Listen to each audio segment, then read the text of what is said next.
إلى حضرة النبي محمد صلى الله عليه وسلم. الفاتحة. بسم الله الرحمن الرحيم. الحمد لله رب العالمين الرحمن الرحيم مالك يوم الدين. إياك نعبد وإياك نستعين. اهدنا الصراط المستقيم صراط الذين أنعمت عليهم غير المغضوب عليهم ولا الضالين. آمين. وهو كبائع سيف من قاطع طريق.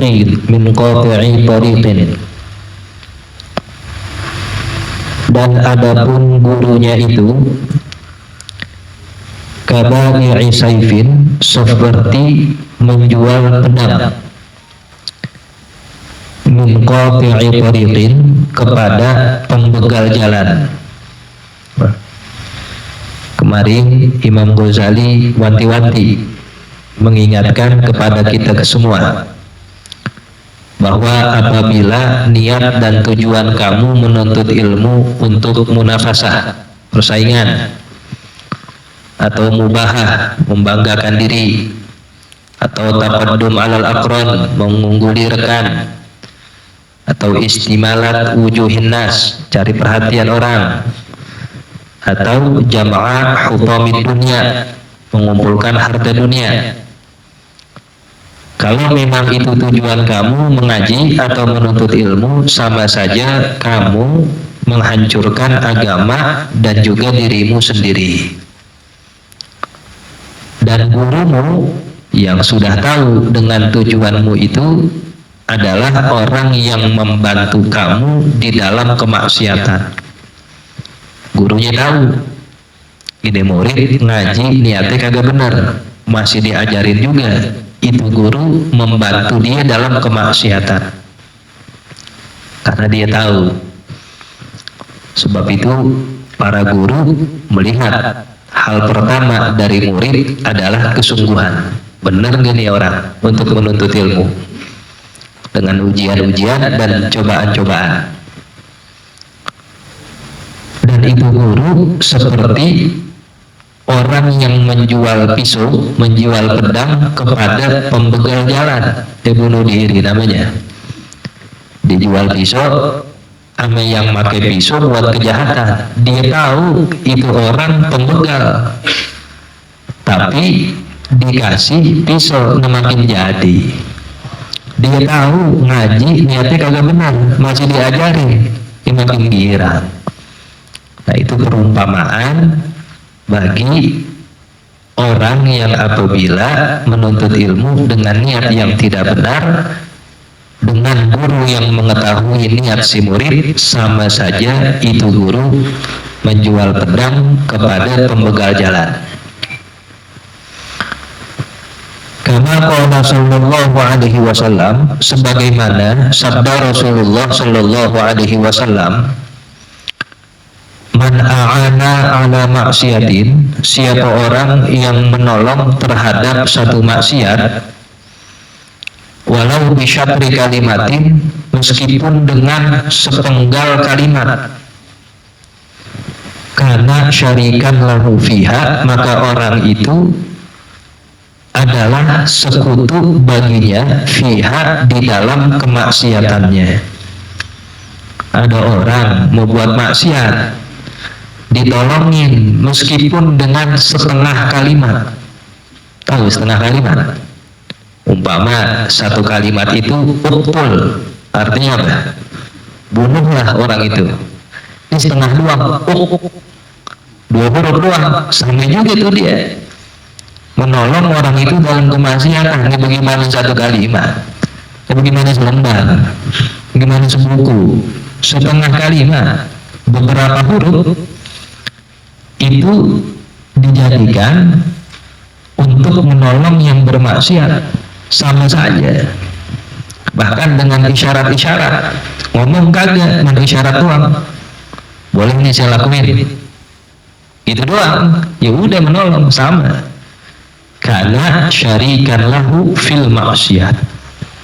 Ya, maka kalau ada seseorang yang kita tahu dan kita yakin benar dia mau buat maksiat, jangan sampai kita berada di dalam lingkarannya. Makanya penting itu kita mengetahui latar belakang seseorang. Ya, ini mau pilih mana nih, A atau B? Sama. Kalau kita tahu umpama ini orang kagak benar, lalu masih kita pilih juga, umpama nih, ini kan udah lewat nih, Amanda ngomong begini ya, kita nggak tahu tuh model-modelannya, ya, kita pilih juga karena syarikan lahu fil maksiat. Ya, kalau dia 5 tahun maksiat dulu kena kita, padahal dapat duitnya beda, tidak punya banyak kan kita nggak dapat apa-apa. Umpama nih sama. Nah, maka dari itu penting tuh kita mengetahui background seseorang, baik dari tahapan yang besar umpama pekerjaannya maupun yang kita lihat kecil. Jangan sampai ada persetujuan dari kita, biar 2 huruf begitu doang, bukan betul itu namanya syatru kalimah. Wa in kanat niyatuka wa qasduka bainaka wa bainallahi ta'ala min talabil ilmi al-hidayata. Dan apabila niat dan tujuanmu antara engkau dan Allah Subhanahu wa ta'ala dari menuntut ilmu, al-hidayata adalah mendapatkan hidayah, Duna mujarradir riwayati, bukan semata-mata mencari riwayat. Fa'abshir, maka bergembiralah engkau. Fa'innal malaikata tabsutu ajnihataha idza masyata. Maka sesungguhnya para malaikat itu membentangkan sayap-sayapnya apabila engkau berjalan. Wahitanal bahri, dan sesungguhnya ikan-ikan di laut tastaghfirulaka, memohonkan ampun untukmu kepada Allah, idza sa'aita, tatkala engkau berusaha. Kalau kamu tujuannya menuntut ilmu untuk mendapatkan hidayah, maksudnya apa? Itu ilmu kita cari buat dipakai, buat diamalin. Jadi saya ngaji Bidayatul Hidayah, nanti isinya adalah dasar-dasar fikih, ialah hal-hal yang paling wajib kita ketahui buat sholat kita, dari mulai wudhu sampai seterusnya, buat kita pakai. Absyir, Imam Ghazali, biar senang, biar girang engkau, sebab penjuru langit yang diisi oleh para malaikat, begitupun bumi yang diisi oleh makhluk-makhluk baik di darat maupun di laut dari ikan-ikannya, senantiasa memohonkan ampun kepadamu ya, daripada apa yang engkau lakukan. Itu malaikat. Jadi kalau kita keluar rumah benar niatnya, itu selama di jalan kita berada di atas sayapnya malaikat. Man gak kelihatan aja ya, kalau kelihatan repot, bisa divideoin lagi sayap malaikat. Itu bentuk keribuan malaikat kepada kita. Begitupun ikan-ikan ya, jadi nanti di hari kiamat kita lihat tuh semua amal kita. Ada orang yang kagak merasakan beramal gede, tapi Allah ganjar dengan ganjaran yang besar. Perasaan dosa saya banyak ya, kok sekarang kagak ada, itu kemana dosa-dosa saya? Ternyata kata Allah, dulu di dunia sewaktu kamu ngaji niat kamu benar, jadi selama di perjalanan itu ikan-ikan di lautan bisa dihitung, di lautan di mana aja ya, fil bahri. Saat kamu belajar itu mereka memohonkan ampun kepadaku, kepada Allah buat kamu nggak tahu tuh. Sebab itu aku, kata Allah, mengampuni dosa-dosamu. Nah kalau kita seminggu ngaji 5 kali, kita dapat istighfar dari ikan 5 hari. Itu kalau seminggu 5 kali. Kalau setahun, nah pantas saya temuin dosa-dosa saya sekarang kagak ada. sebab Allah Subhanahu wa Ta'ala memberikan karunia kepada saya dengan niat menuntut ilmu yang benar. Kita nggak tahu nih, dan berapa banyak ya, rahmat Allah Subhanahu wa Ta'ala yang dibentangkan kepada kita. Itu baru niatnya aja benar. Bagaimana nanti kalau diamalin, kalau dipakai itu ilmu, tentu lebih banyak lagi keberkahannya. Walakin, dan akan tetapi, yang bagi laka selayaknya bagimu anta'lama qabla kulli syai'in, agar engkau tahu sebelum segala sesuatunya, annal hidayata, bahwasanya hidayah itu hiya samaratul ilmi, merupakan buah dari ilmu. Laha bidayatun wa nihayatun, bagi hidayah itu terdapat permulaan dan terdapat pengakhiran. Hidayah, petunjuk yang kita inginkan dari menuntut ilmu, ada awal, ada akhirannya. Kalau awal namanya bidayatul hidayah yang kita lagi pelajarin tadi. Kalau akhir berarti namanya nihayatul hidayah. Belum ada tuh kitabnya Nihayatul Hidayah. Ya, tunggu orang Robolong yang buat. Kalau Bidayatul Hidayah udah ada nih. Tapi Imam Ghazali masih juga yang nulis Nihayatul Hidayah. Gantian dong generasi setelah saya. Dan sampai sekarang kayaknya nih belum ada tuh kitab Nihayatul Hidayah. Ya, ditungguin. Ayo generasi-generasi selanjutnya. Sebagaimana generasi kami membuat ilmu-ilmu, ya kita dituntut. Ya, kita jangan sampai buat kitab dah, udah ngaji aja udah cakep banget dah. Ya, cuman itu satu isyarat. Bidayah, hidayah, ada bidayahnya, ada hidayahnya. Bidayahnya syariat. Ya, thariqat itu bidayahnya, ini syariat semua isinya ntar nih. Sholat, puasa itu syariat. Nihayahnya hakikat.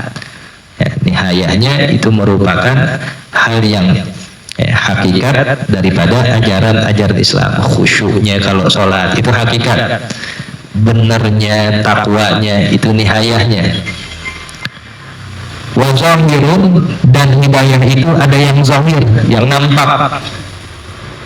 Wa batinun, dan ada yang batin, yang tidak nampak.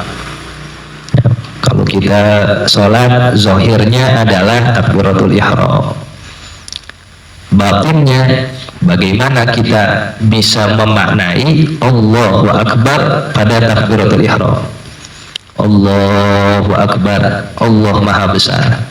Udah tuh dalam hati kita nggak ada rasa sombong, nggak ada rasa tinggi, nggak ada rasa ujub. Allah yang Maha Besar.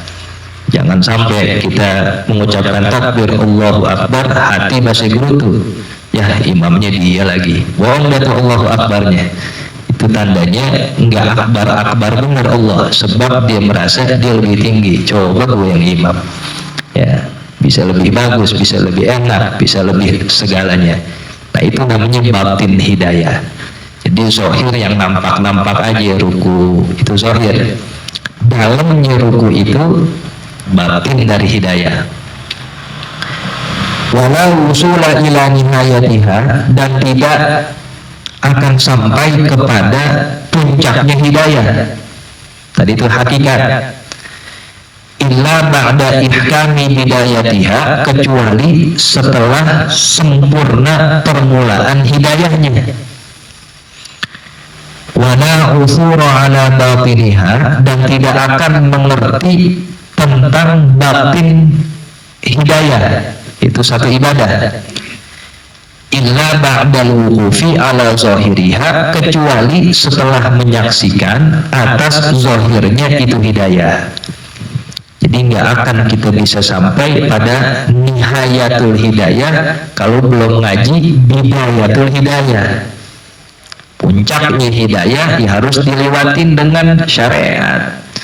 Nggak bisa kita sampai pada kekhusyuan, kepada kewaraan, kepada ya iqbal ala Allah bikulli kamalin wa tamam, penghadapan kepada Allah dengan segala totalitas kalau masih lupa rukun sholat.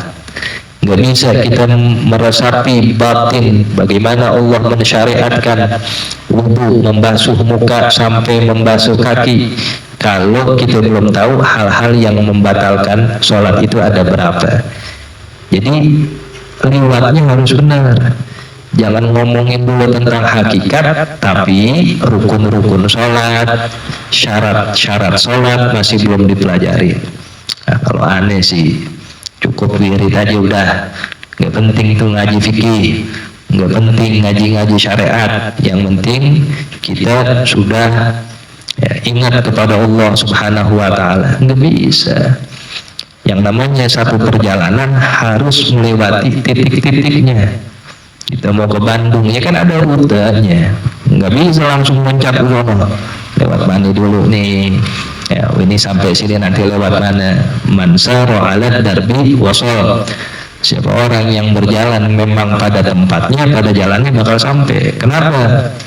Ya dia tidak sampai-sampai karena bukan jalan pada tempatnya. Ya, maka harus laras. Nggak belajar fikih aja, tasawuf kagak, atau terbalik, tasawuf aja, fikihnya ogah, nggak bisa. Wa man jama'a bainahuma faqad tahaqqaqa. Siapa orang yang menggabungkan keduanya antara fikih syariat dengan tasawuf hakikat, itulah orang yang benar di dalam menempuh perjalanannya kepada Allah Subhanahu wa Ta'ala.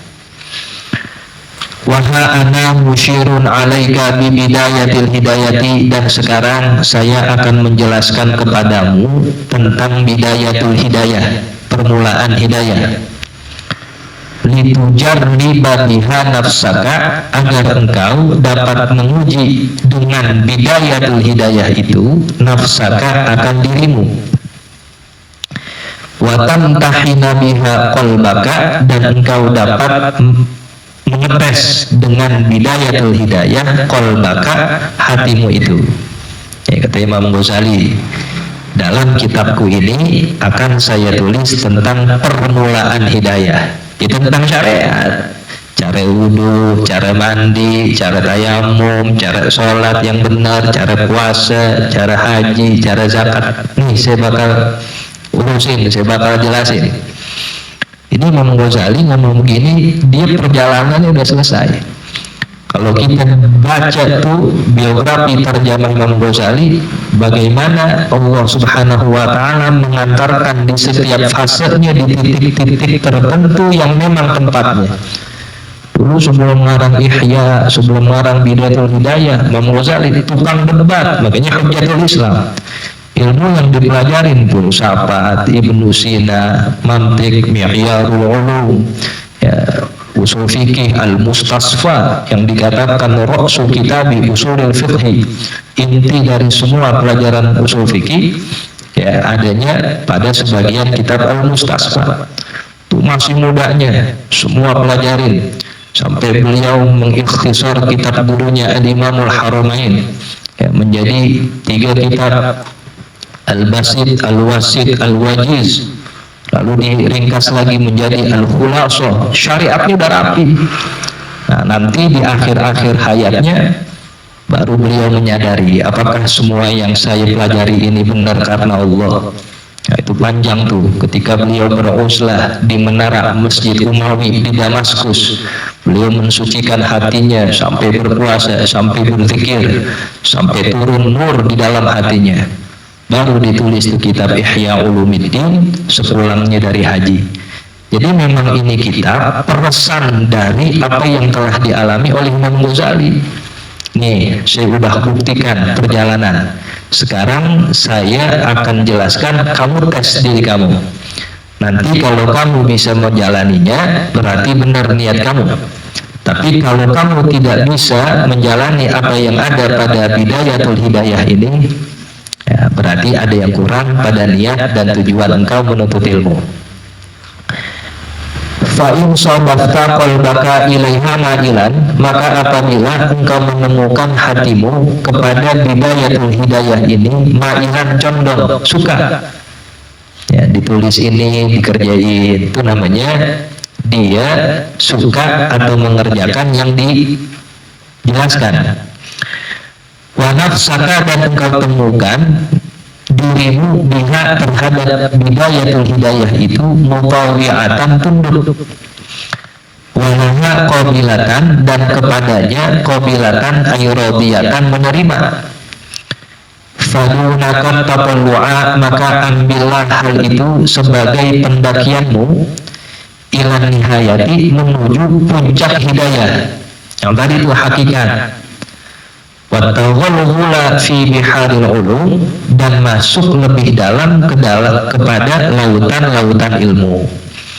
Jadi kalau kamu udah ngerjain yang zohir-zohir nih, bidayah yang zohir, ya, kamu tahu rukun-rukun sholat, nanti ada sunnah-sunnahnya kamu kerjain, kamu mailan, condong demen.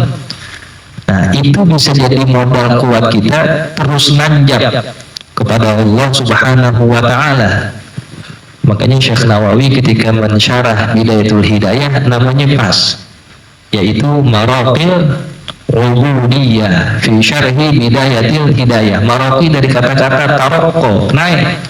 Nah, syarahnya itu bagaikan ya, satu undakan atau tangga yang mengantarkan kita pada hakikat ubudiyah, penghambaan kepada Allah Subhanahu wa Ta'ala. Mulainya dari sini, mulainya dari ilmu syariat. Kita ngomong tentang hakikat, kita ngomong tentang karomat, kita ngomong tentang ini dan itu. Ya, lihat dulu permulaannya, bagaimana dia dalam menerapkan zohir-zohir syariat. Udah benar atau belum? Ya, makanya penting sekali lagi kita sebagai muslim menuntut ilmu, khususnya yang dasar-dasar, buat ya, ngebenahin ibadah kita. Jadi jangan dulu kita berbicara buat jadi kiai, jadi ustadz, jadi ya, orang-orang yang nantinya akan tasadur berbicara di depan umum. Jangan dulu ngomongin itu. Karena yang sholat, yang zakat, yang puasa bukan mereka saja. Saya semuanya sebagai orang awam juga sholat. Makanya kita belajar ilmu sholat buat benahin sholat kita. Kan kita pengen lebih baik lagi. Ini tahun-tahun baru. Ya, masa kita begitu-begitu aja sholat. Kita pengen ada lebih benar lagi, lebih khusyuk lagi. Kita pengen hati lebih bersih lagi, lebih bisa ya, menjaga diri kita daripada segala macam kemaksiatan. Kan itu yang kita pengen, sehingga nanti dalam keadaan husnul khotimah. Itu aja ya, kita nggak punya kemewahan lain selain husnul khotimah. Apapun pencapaian kita di dunia ini sifatnya nisbi, ya, relatif. Bagi kita udah jago banget nih, udah kaya banget, ternyata ada yang lebih jago, ternyata ada yang lebih kaya, ternyata ada yang lebih bisa. Nisbi, relatif. Tapi kalau udah husnul khotimah, itu pencapaian yang benar-benar hakikatnya dicari oleh semua orang. Maka mulainya dari ya, dasar-dasar ilmu syariat untuk pembenahan ibadah kita lebih baik lagi. Fa'in sodafta qalbaka inda muwajahatika iyaha biha musawwifan. Namun apabila engkau menemukan hatimu inda muwajahatika, ketika mengarahkan dirimu iyaha, kepada permulaan hidayah itu, biha, dengannya itu, musawwifan, engkau menunda-nunda, wabil amali, dan untuk mengamalkan bimuqtadhaha, terhadap tuntutan permulaan hidayah itu, mumafilan, mengulur-ngulur. Fa'lam ayyuhat talibu, maka ketahuilah wahai talib, anna nafsakal ma'ilata, bahwasanya dirimu yang senang, ila talabil ilmi, untuk menuntut ilmu, hiya nafsul ammaratu bisu, ialah nafsu yang ammarah, senantiasa memerintahkan bisui, terhadap keburukan. Mendemen ngaji doang, ngamalin kagak. Ini nanti kalau diajarin oleh Imam Ghazali, ada yang namanya ibadah ini, tapi kita nggak menemukan diri kita buat ngamalinnya, keinginan. Ya jangan sih pengenan, bisa jadi lupa. Atau musawif, dari kata-kata saufa, taswif, ntar aja dah, tuaan dikit baru dikerjain tuh amalan-amalan sunnah. Atau mumapil, mengulur-ngulur. Ketahuilah bahwa semangatmu menuntut ilmu cuman semangat bohongan, buat koleksi doang, buat ngisi waktu senggang, buat ngisi sesuatu. Ya, yang penting keluar dah dari rumah sumpah benar. Sebatas itu. Kamu nggak pengen hidayah, kamu berbohong, bahkan ammarah, Itu merupakan nafsu yang senantiasa memerintahkan pada keburukan. Wa qad intahadat muti'atan lisyaitonil la'in, dan sungguh itu nafsu intahadat bangkit muti'atan untuk mentaati lisyaitonil la'in kepada setan yang terlaknat. Liyudliyaka bihabli wururihi, agar itu setan mengantarkan engkau dengan tali tipuannya. Fastadrijuka bimakidatihi, dan setan itu menarik engkau dengan rekayasanya. Ila ghamratil halaki, kepada kepedihan yang membinasakan. Wa qasduhu, dan maksudnya itu setan ayyurawwija 'alaika syarra, menyisipkan kepadamu keburukan, fi ma'ridil khairi, di dalam amalan-amalan kebaikan, hatta yulhiqaka, sehingga setan dapat mengikut sertakan engkau, bil akhsarina a'mala, terhadap orang-orang yang rugi amalnya, alladzina dhalla sa'yuhum, yang mana mereka sia-sia perbuatannya, fil hayatid dunya, di kehidupan dunia, wa hum yahsabuna annahum yuhsinuna sun'a, sementara mereka menganggap bahwa diri mereka mengerjakan kelakuan-kelakuan yang baik. Jadi kita ditipu sama setan. Ayo ngaji, ayo nuntut ilmu.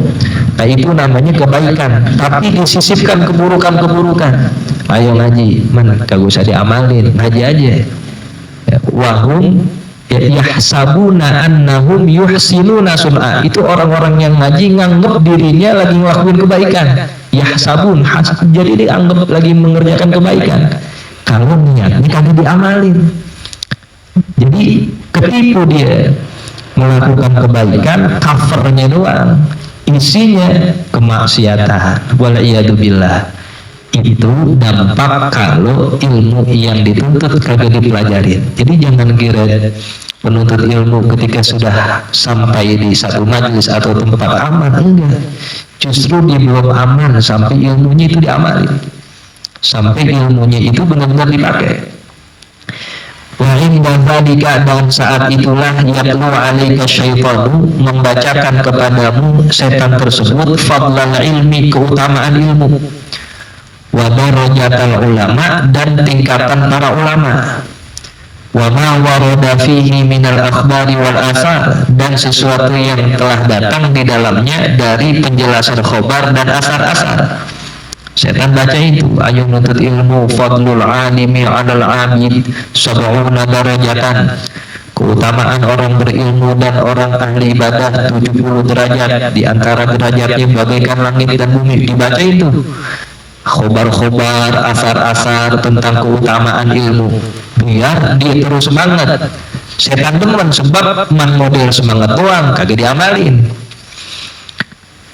Wa yulhika an qaulihi sallallahu alaihi wasallam, sementara setan melalaikanmu dari sabda Rasulullah sallallahu alaihi wasallam, manizdada ilman, siapa orang yang bertambah ilmunya, walam yazdad hudan, namun tidak bertambah hidayahnya, lam yazdad minallahi illa bu'da, niscaya tidak bertambah dari Allah illa bu'da, kecuali jauhnya. Itu nggak dibacain sama setan, ya, nggak perlu tahu yang begini, padahal ini penting. Manizdada ilman walam yazdad hudan lam yazdad minallahi illa bu'da, siapa orang yang tiap hari ngaji kagak bertambah benar, begitu aja, pada hakikatnya dia bertambah jauh dari Allah subhanahu wa ta'ala. Waliyadzubillah, mencapai doang jadinya. Yang begitu diumpetin sama setan, yang begini lo gak usah denger dah, yang enak-enaknya aja, ayo tuh ngaji tuh, nanti bisa jadi ulama begini begitu. Cuman yang sifatnya wa'id, ancaman, gak dikasih tahu. Emang ada ya hadis itu, nah itu tidak diperdengarkan, padahal ini yang penting untuk pengingat kita. Tuh, orang yang bertambah ilmunya setiap hari, cuman kagak bertambah benernya, begitu aja. Kemarin begitu, sekarang kagak berubah-berubah. Jangan senang dulu, hakikatnya dia bertambah jauh dari Allah subhanahu wa ta'ala. Maka orang yang Menuntut ilmu dilihat dari apanya, bukan dari banyak kitabnya, bukan dari banyak hafalannya. Ya, itu penting untuk mutolaah, untuk muzakarah. Tapi yang lebih penting perilakunya, adabnya, akhlaknya. Sudah sejauh mana perubahan kebaikan ada di dirinya. Kalau itu ada pada dirinya, berarti dia sudah mendapatkan hidayah. Yazdad hudan, bertambah hidayah pada orang itu, maka bertambah kedekatan dirinya dengan Allah Subhanahu wa taala. Maka ukuran kita sebagai orang yang menuntut ilmu adalah hidayah itu. Sudah sejauh mana kita bertambah benar. Kalau kemarin umpama tahun lalu ibadah kita masih ada yang kurang, nah berarti dengan kita ngaji ini harusnya ada peningkatan. Kalau kemarin sekiranya masih malas mengerjakan yang sunnah-sunnah, berarti dengan ngaji minimal ada 1-2 sunnah Rasulullah yang kita kerjain. Itu namanya dipakai ilmunya. Sehingga kita datang ke pengajian menuntut ilmu memang untuk mencari hidayah yang mendapatkan keberkahan dari Allah Subhanahu wa taala. Wa an qaulihi sallallahu alaihi wasallam, dan setan melalaikanmu dari sabda Rasulullah sallallahu alaihi wasallam, inna asyaddan nasi azaban yaumal qiyamati alimun lam yanfa'hu Allahu bi'ilmihi. Sesungguhnya yang paling berat azabnya bagi seseorang kelak di hari kiamat adalah seorang yang berilmu yang Allah tidak memanfaatkan ilmunya. Berat tuh. Orang kagak ngaji lalu nggak beramal, pantas dia kagak tahu apa yang mau diamalin. Tapi kalau dia ngaji lalu nggak diamalin, itu lebih berat siksaannya, sebab dia udah tahu. Ya besok gue nggak datang juga, dah ngaji dah susah juga, bukan begitu maksudnya. Ya, justru kita menjadi termotivasi. Oh, berarti orang yang bertambah ilmunya kudu mengamalkan apa yang telah dipelajari. Wa kana sallallahu alaihi wasallam yaqul, Allahumma inni a'udzu bika min ilmin la yanfa'. Ya Allah, sesungguhnya aku berlindung kepadamu dari ilmu yang tidak manfaat. Wa qalbin la yakhsha, dan dari hati yang tidak khusyuk. Wa amalin la yurfa', dan amal yang tidak diterima. Wa du'ain la yusma', dan doa yang tidak didengar. Wa an qaulihi sallallahu alaihi wasallam, dan dari sabda Rasulullah sallallahu alaihi wasallam, marartu lailata usriya bi, aku diperdengarkan di malam aku diisrakan, bi aqwamin, pada satu kaum, tukradu, yang digunting syifahuhum, bibir-bibir mereka, bimaqari wa min narin, dengan gunting-gunting yang terbuat dari api. Tuh Nabi ketika Isra banyak diperlihatkan sesuatu oleh Allah. Di antaranya ada orang-orang yang lidahnya, bibirnya digunting dengan gunting api. Fakultu, lalu aku bertanya, man antum, siapa kalian? Qalu, mereka menjawab, kunna na'muru bil khairi wa la na'tihi. Kami adalah orang yang dulu memerintahkan kebaikan tapi tidak melakukan itu kebaikan. Wa nanha 'anil syarri wa na'tihi, dan kami mencegah keburukan namun kami mengerjakan keburukan itu. Fa iyyaka ya miskinu, maka berhati-hatilah engkau wahai yang miskin. Ya, kita semua nih maksudnya miskin ilmu. Antud'ina li tazwirihi, agar kalian tunduk kepada kepalsuan setan. Hati-hati jangan sampai kalian tertipu. Fayudlika wa tatadalla bihabdi wuruhi, sehingga setan mengantarkan engkau terhadap jeratan tipuannya. Fawailun lil jahili haitsu lam yata'allam marratan wahidatan, maka celakalah bagi orang jahil di mana dia tidak belajar satu kali celaka. Wa wailun lil alimi, dan celakalah bagi orang alim haitsu lam ya'mal, di mana tidak mengamalkan ilmunya, bima alima, terhadap sesuatu yang ia ketahui alfa marrotin 1000 kali celaka. Jauh banget, 1 ke 1000. Orang kagak tahu, emang kagak ada yang mau diamalin, celakanya sekali. Orang alim, dia tahu, emang kagak dipakai, 1000 kali celakanya. Maka dari itu, ya, di awal-awal kitab ini Imam Al-Ghazali berpesan, selayaknya kamu yang condong, yang demen, yang suka mengaji, menuntut ilmu, untuk membenahi niat dari awal, ya kepada siapa aja dan dengan kitab apa aja kita pelajari, karena yang demikian akan mempengaruhi hasil yang akan kita peroleh ketika mendapatkan ilmu itu.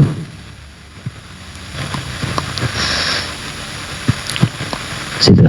Wa'alam an-nas.